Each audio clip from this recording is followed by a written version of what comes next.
Pharma warrior channel पर आप सब लोगों का स्वागत है। आज हम बात करने वाला है एसिक फार्मासिस्ट का जो वैकेंसी निकला है, जो कि एक वैकेंसी नहीं, दो वैकेंसी नहीं, टोटल 163 प्लस वैकेंसी, जहां पर आप डी फार्मेसी करने पर ही अप्लाई कर सकते हैं। साथ ही साथ फ्रेशर्स कैंडिडेट भी यहाँ पर एलिजिबल है। उसके बारे में डिटेल्स में बात करने वाले हैं। तो चलिए उसके लिए आ जाते हैं उसका ऑफिशियल वेबसाइट पर। ऑफिशियल वेबसाइट में आने के लिए हम लोग को सर्च करना पड़ा है www.ac.government.in। उसके बाद ही हम लोग चले जाएंगे employ state insurance corporation means कर्मचारी राज्य सीमा निगम एसिक का ऑफिशियल वेबसाइट पर। ऑफिशियल वेबसाइट में आने के बाद ही हम लोग को चले जाना पड़ेगा रिक्वायरमेंट का जो सेक्शन है, रिक्वायरमेंट का सेक्शन पर। रिक्वायरमेंट का सेक्शन में क्लिक करने के बाद ही कुछ इस तरह का पेज पर आप आ जाएंगे, जहां से आपको आज का जो टोटल वैकेंसी है, जो 163 प्लस वैकेंसी है फार्मासिस्ट का, उसका ऊपर जहां पर आपको हर एक रीजन का वैकेंसी देखने को मिल जाएगा, जैसे कि बिहार, झारखंड, महाराष्ट्र, वेस्ट बंगाल, दिल्ली, सब कुछ का वैकेंसी यहाँ पर डिटेल्स में बात करेंगे। साथ ही साथ आपको यहाँ पर बता देते हैं, यहाँ पर 163 का वैकेंसी के अंदर 141 प्लस रहेगा एलोपैथिक फार्मासिस्ट का वैकेंसी। साथ ही साथ जो 5 वैकेंसी आता है होम्योपैथिक फार्मासिस्ट का वैकेंसी एंड 15 प्लस आता है आपका आयुर्वेदिक फार्मासिस्ट का वैकेंसी। टोटल 163 प्लस वैकेंसी आपको यहाँ पर देखने को मिल जाएगा। तो चलिए फर्स्ट से स्टार्ट करते हैं। यहाँ पर फर्स्ट हम बात करेंगे वेस्ट बंगाल का जो वैकेंसी है, लास्ट वाले जो वैकेंसी है उसके बारे में। सब कुछ का जो यहाँ पर एलिजिबिलिटी क्राइटेरिया सब कुछ सेम रहेगा, तो आपको हर एक रीजन का पूरा डिटेल्स दिखाएंगे, तो उसके लिए जरूर वीडियो का एंड तक बने रहिए।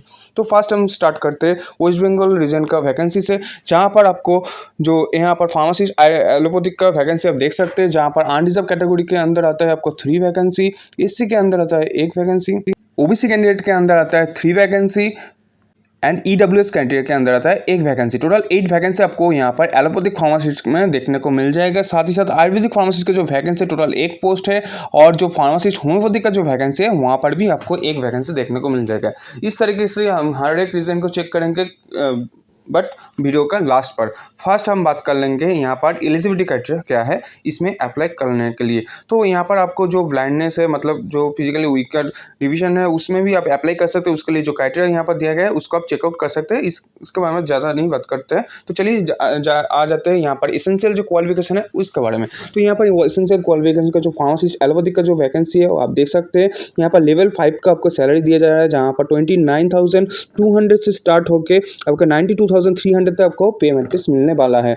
तो यहाँ पर जो आपको जो एज लिमिट चाहिए होता है वो 32 ईयर्स तक आप इसमें अप्लाई कर सकते हैं। साथ ही साथ आपको यहाँ पर एज रिलैक्सेशन भी मिल जाएगा। तो एज रिलैक्सेशन लगा के आप यहाँ पर 37 ईयर्स तक आप इसमें अप्लाई कर सकते हैं। तो इसमें अप्लाई करने के लिए आपको जो एलिजिबिलिटी क्राइटेरिया की जरूरत है वो है डिप्लोमा इन फार्मेसी आपको करना ही पड़ेगा। साथ ही साथ आपको secondary with diploma in pharmacy रहेगा तभी चलेगा, बट आपको कोई भी स्टेट फार्मेसी काउंसिल के अंदर आपको रजिस्टर होना पड़ेगा। मतलब आप वेस्ट बंगाल से हो कि दिल्ली से हो, कोई मैटर नहीं करते, आप हर एक रीजन के लिए एलिजिबल हो इसमें अप्लाई करने के लिए। तो यहाँ पर आयुर्वेदिक फार्मासिस्ट का भी यहाँ पर जो एज लिमिट है वो 18 से 25 ईयर्स तक है। इसमें भी आपको डिप्लोमा इन फार्मेसी जो आयुर्वेदिक का आता है डिग्री, उस वाला डिग्री रहने से ही आप इसमें अप्लाई कर सकते हैं। साथ ही साथ होम्योपैथिक का जो फार्मासिस्ट का जो वैकेंसी है वहाँ पर भी आपको 12 क्लास पास करना पड़ेगा साइंस लेके। साथ ही साथ आपको डिप्लोमा इन फार्मेसी रहना पड़ेगा, होम्योपैथिक फार्मासिस्ट के डिग्री रहना पड़ेगा, तभी आप इसमें अप्लाई कर सकते हैं। तो ये रही आपका पूरा जो एलिजिबिलिटी क्राइटेरिया था उसका डिटेल्स। अब आ जाता है एज लिमिट का बात। एज लिमिट के लिए आपको 30 अक्टूबर तक आपको एज लिमिट को काउंट किया जाएगा, जहां पर आपको 32 ईयर्स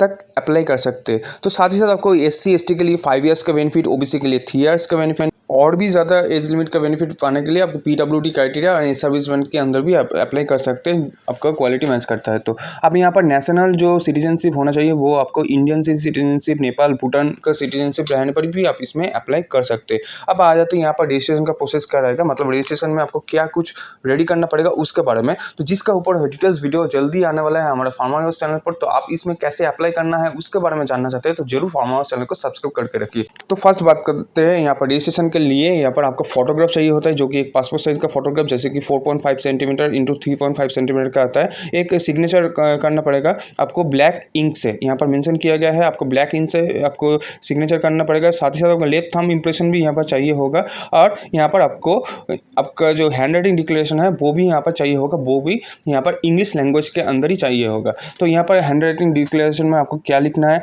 आपको यहाँ पर लिखना है आई, मतलब यहाँ पर आपका नाम डालना है, hereby declare that all the information submitted by me in the application form is correct, true and valid, I will present the supporting documents as and when required. तो ये सारा कुछ आपको रेडी करके रखना पड़ेगा आपको यहाँ पर अप्लाई करने के लिए। तो आप अप्लाई करने के लिए ये सारा कुछ रेडी करके रखिए। अब कैसे अप्लाई करना है उसका ऊपर स्टेप बाय स्टेप जल्दी इस चैनल पर वीडियो आने वाला है, तो उसके लिए फार्मर्स चैनल को सब्सक्राइब करके रखिए। तो यहाँ पर और भी जो इंपॉर्टेंट बात बताया गया है, आपका जो सिग्नेचर है वो कैपिटल लेटर में नहीं हो सकता, आपको रनिंग हैंड में आपको यहाँ पर लिखना है, वो भी ब्लैक पेन में ही लिखना है। तो यहाँ पर क्या क्या चाहिए होगा, आपको फोटोग्राफ चाहिए होगा, आपका सिग्नेचर चाहिए होगा, आपका लेफ्ट थंब इंप्रेशन चाहिए होगा और यहाँ पर हैंड राइटिंग डिक्लेरेशन भी चाहिए होगा इसमें अप्लाई करने के लिए।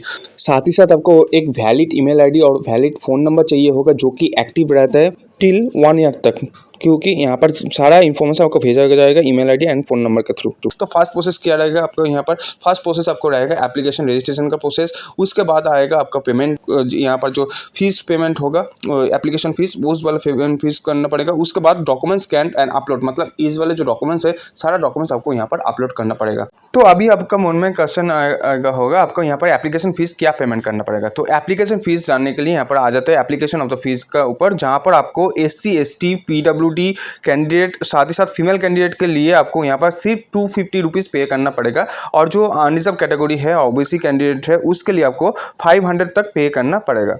तो ये जो पेमेंट फीस है वो आप ऑनलाइन के थ्रू कर सकते हैं, जैसे कि UPI, credit card, debit card, सारा कुछ पेमेंट मोड यहाँ पर अवेलेबल रहेगा आपको पेमेंट करने के लिए, जिसका ऊपर डिटेल्स वीडियो जल्दी आने वाला है। यहाँ पर कैसे आप पेमेंट कर सकते हैं, कैसे आप अप्लाई कर सकते हैं, क्या कैसे आप डॉक्यूमेंट्स अपलोड करना है, सब कुछ जान पाएंगे हमारी इस चैनल फार्मावर्स पर। तो जरूर फार्मावर्स चैनल को सब्सक्राइब करके रखिए, और पूरा डिटेल्स देखने के लिए, यहाँ पर रजिस्ट्रेशन का पूरा डिटेल्स देखने के लिए क्या कुछ चाहिए होगा, मतलब यहाँ पर कितना KB के अंदर आपको सिग्नेचर, कितना KB के अंदर आपका इमेज, सब कुछ जानने के लिए आप यहाँ पर जो नोटिफिकेशन है, इस नोटिफिकेशन को आप डायरेक्टली हमारा जो टेलीग्राम ग्रुप है उसमें ज्वाइन कर लीजिए, वहाँ से मिल जाएगा। तो चलिए अब आ जाते हैं यहाँ पर सेंटर ऑफ द एग्जामिनेशन के बारे में। तो यहाँ पर आप जो सेंटर चूज़ करेंगे उस सेंटर पे आपका आने वाला है, मतलब वहाँ पर ही आपका सेंटर चूज़ होगा। तो आप वो वाला सेंटर कभी भी यहाँ पर चेंज नहीं कर सकते, जहाँ पर आपको कॉल लेटर में जो मेंशन रहेगा वही आपको यहाँ पर सेंटर रहेगा।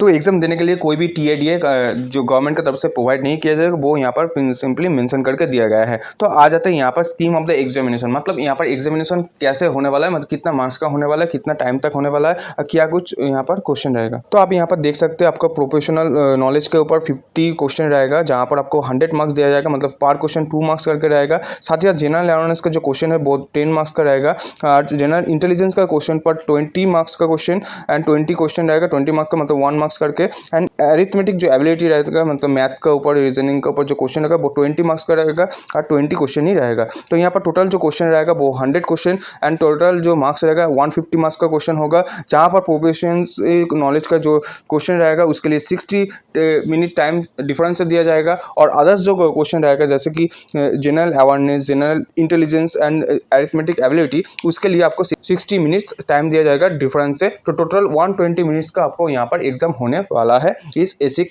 फार्मासिस्ट के वैकेंसी के लिए। तो यहाँ पर जो क्वेश्चन आने वाला है वो 3 लैंग्वेज में आने वाला है, बंगाली, हिंदी एंड इंग्लिश में ऊपर आपका इस क्वेश्चन आने वाला है। तो आप बात कर लेते हैं यहाँ पर क्वालिफाइंग जो मार्क्स है, मार्क्स के बारे में, जहाँ पर आपको यहाँ पर अनरिजर्व कैटेगरी के लिए 45% मार्क्स पाना पड़ेगा, मतलब 150 के ऊपर 45% मार्क्स मीन्स 67.5 पाना पड़ेगा आपका अनरिजर्व कैटेगरी के पास करने के लिए। OBC कैंडिडेट के लिए आपको 40% marks, OBC and EWS candidate के लिए मतलब 150 के ऊपर 40% मार्क्स मीन्स 60 मार्क्स पाना पड़ेगा। साथ ही आपको SC ST and ex serviceman के लिए 35% मार्क्स मीन्स 52.5 पाना पड़ेगा, और PWD क्राइटेरिया के लिए 30% मार्क्स मीन्स 45 मार्क्स सिर्फ पाना पड़ेगा 150 के ऊपर, तभी आप इसमें क्वालिफाई कर सकते हैं। तो यहाँ पर पूरा डिटेल्स दिया गया है, इसमें आप क्वालिफाइंग मार्क्स क्या है सब कुछ आपको यहाँ पर अच्छे से दिया गया है। तो आप इस नोटिफिकेशन को पाना चाहते हैं तो जरूर हमारा टेलीग्राम ग्रुप को ज्वाइन कर लीजिए, और जिसका टेलीग्राम नहीं है उसके लिए व्हाट्सएप ग्रुप भी है, आप उसमें भी ज्वाइन करके इस नोटिफिकेशन डिटेल्स को डायरेक्टली पा सकते हैं। तो यहाँ पर हमारा जो टाइपिंग टेस्ट नहीं रहेगा, क्योंकि यहाँ पर सिर्फ जो डाटा एंट्री ऑपरेटर और मेडिकल रिकॉर्ड के लिए अप्लाई कर रहे हैं इसके लिए टाइपिंग रहेगा। तो यहाँ पर टाइपिंग के लिए हमारा कुछ नहीं आता है। तो यहाँ पर आपका जो सिलेक्शन होने वाला है, सिर्फ आपको जो एग्जामिनेशन होगा इस एग्जामिनेशन के ऊपर ही जो आप मार्क्स करेंगे उसके ऊपर आपको यहाँ पर सिलेक्शन होने वाला है। तो यहाँ पर जो इंपॉर्टेंट इंस्ट्रक्शन दिया गया है उसका आपको रेड कलर करके आपको दिखा देते हैं। यहाँ पर क्या क्या इंपॉर्टेंट इंस्ट्रक्शन दिया गया है उसके बारे में डिटेल्स में देख लेते हैं। तो यहाँ पर जो मेंशन किया गया है, जो आपका जो एप्लीकेशन फॉर्म है वो सिर्फ ऑनलाइन ही आपको फिलअप करना है, कोई भी आपको बाय हैंड और रजिस्टर पोस्ट और ये ऐसे कुछ तरीके से आपको भेजना नहीं है, सिर्फ आपको ऑनलाइन एप्लीकेशन करने पर ही आपको यहाँ पर सबमिट हो जाएगा। और यहाँ पर जो आप अप्लाई करेंगे तो आपको हर एक रीजन के लिए डिफरेंस अप्लाई करने का ज़रूरत नहीं है। आप डिफरेंट अप्लाई करेंगे तो आपका जो एप्लीकेशन नंबर रहेगा, जो ज़्यादा नंबर रहेगा मतलब 1650 ऐसे करके रहेगा, तो 1650 1651, तो 1651 आपका यहाँ पर फाइनल जो एप्लीकेशन है वो आपको यहाँ पर काउंट किया जाएगा। और इसके लिए जो आप पेमेंट करेंगे वो आपको रिफंड नहीं किया जाएगा, वो भी यहाँ पर अच्छे से मेंशन करके दिया गया है। तो आप यहाँ पर सोच ही सकते हैं आपका जो डिफरेंट क्राइटेरिया है, मतलब वेस्ट बंगाल के अंदर और दिल्ली के अंदर आप अप्लाई करेंगे, ऐसे मत कीजिए, आप एक ही अप्लाई कीजिए और उसके ऊपर ही आपको यहाँ पर सिलेक्शन हो जाएगा। तो आ जाता है नेक्स्ट इन्फॉर्मेशन के बारे में, जहाँ पर आपको बोला गया है जो आप जो यहाँ पर ईमेल आईडी देंगे और जो फ़ोन नंबर देंगे वो आपको वैलिड होना चाहिए, कोई यहाँ पर ब्लॉक नहीं होना चाहिए, आपका उस फ़ोन नंबर पर रिचार्ज होना चाहिए, क्योंकि आपको 1 ईयर तक आपको उसमें ही आपको सारा इन्फॉर्मेशन, इस वैकेंसी रिगार्डिंग सारा इन्फॉर्मेशन भेजा जाएगा। तो आपको यहाँ पर एक्टिव रहना है। तो डाउन आपका कॉल लेटर के डिटेल्स भी आपको उस नंबर और ईमेल आईडी पर ही भेजा जाएगा, तो उसको आपको एक्टिव रखना है। तो यहाँ पर और भी एक इम्पॉर्टेंट बात बताया गया है, आप यहाँ पर जो अप्लाई करना चाहते हैं तो आपको खुद का इंटरेस्ट से यहाँ पर अप्लाई करना चाहिए। और यहाँ पर अप्लाई करने के टाइम पर आपको बहुत सीरियस से अप्लाई करना है, क्योंकि यहाँ पर कोई भी इन्फॉर्मेशन आप गलत डालते हो तो वो आपको करेक्शन करने का टाइम नहीं मिलेगा, मतलब वहाँ पर करेक्शन नहीं हो सकता है। तो आपको यहाँ पर बहुत धीरज से यहाँ पर अप्लाई करना है। तो यहाँ पर अप्लाई का टाइम जो है उसके बारे में आपको मन में ख्याल आएगा होगा। तो यहाँ पर क्लोजिंग का जो डेट है, यहाँ पर अप्लाई करने का जो लास्ट डेट है वो है 30 अक्टूबर तक आप इसमें अप्लाई कर सकते हैं। तो इसका ऊपर जल्दी वीडियो हमारा फार्मर हाउस चैनल पर आने वाला है, जरूर फार्मर हाउस चैनल को फॉलो करके रखिए। इसका पूरा डिटेल्स देखने के लिए, कैसे आप स्टेप बाय स्टेप अप्लाई कर सकते हैं, कैसे आपको यहाँ पर फुल एप्लीकेशन प्रोसेस को जानने के लिए। तो ये रही आपका एनेक्सर, जो आप ओबीसी कैंडिडेट के लिए अप्लाई करना चाहते हैं, जैसे कि एससी के कैंडिडेट के लिए अप्लाई करना चाहते हैं, एज रिलैक्सेशन पाना चाहते हैं, तो इस तरह का रिलैक्सेशन और बेनिफिट पाने के लिए यहाँ पर एनेक्सर दिया गया है। इस एनेक्सर को आपको फिल करके रखना है। आपका जब डॉक्यूमेंट्स वेरिफिकेशन होगा उस टाइम पर आपको इस वाले एनेक्सर को काम में आएगा। इस वाले आपको एनेक्सर को लेके जाना पड़ेगा डॉक्यूमेंट्स वेरिफिकेशन टाइम, तो जरूर इस वाले एनेक्सर को आपको फिल करना पड़ेगा आपका नाम आने के बाद।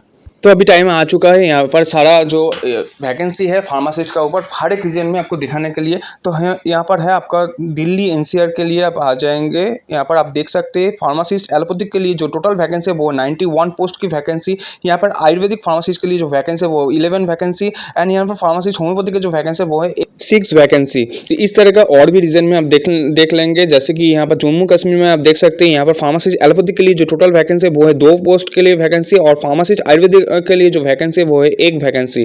तो ऐसे ही आप जो झारखंड रीजन में देखेंगे तो यहाँ पर बहुत सारा पोस्ट है फार्मासिस्ट एलोपैथिक के लिए। यहाँ पर टोटल 10 पोस्ट निकला है फार्मासिस्ट एलोपैथिक के रिविजन पर। साथ ही साथ यहाँ पर महाराष्ट्र रीजन में भी आप देख सकते हैं, महाराष्ट्र रीजन में भी फार्मासिस्ट एलोपैथिक का जो वैकेंसी है टोटल है 12 पोस्ट की वैकेंसी, और यहाँ पर कोई भी आयुर्वेदिक और होम्योपैथिक का वैकेंसी नहीं है। साथ ही साथ यहाँ पर राजस्थान में भी आप देख सकते हैं यहाँ पर फार्मासिस्ट एलोपैथिक का जो टोटल वैकेंसी है वो है 14 पोस्ट की वैकेंसी, यहाँ पर भी कोई भी आयुर्वेदिक और होम्योपैथिक का वैकेंसी नहीं है। इस तरह का आप काउंट कर सकते हैं टोटल जो वैकेंसी आएगा यहाँ पर, जैसे कि आप तमिलनाडु रीजन पर ही जो का आखिरी फार्मासिस्ट का वैकेंसी है यहाँ पर टोटल 4 पोस्ट की वैकेंसी है एलोपैथिक के ऊपर, एंड आयुर्वेदिक के ऊपर 2 पोस्ट की वैकेंसी आपको देखने को मिल जाएगा। तो सारा वैकेंसी आप काउंट करके देख सकते हैं, आपका यहाँ पर टोटल 163 प्लस वैकेंसी देखने को मिल जाएगा। तो आशा करते आज का जो इन्फॉर्मेशन था वो सही तरीके से देने में और वीडियो को अच्छी तरीके से समझाने में सफल हुआ। इस तरह का और भी इन्फॉर्मेटिव वीडियो देखना चाहते हैं, फार्मर रिगार्डिंग जॉब अपडेट पाना चाहते हैं, तो जरूर फार्मर हाउस चैनल को सब्सक्राइब करके रखिए।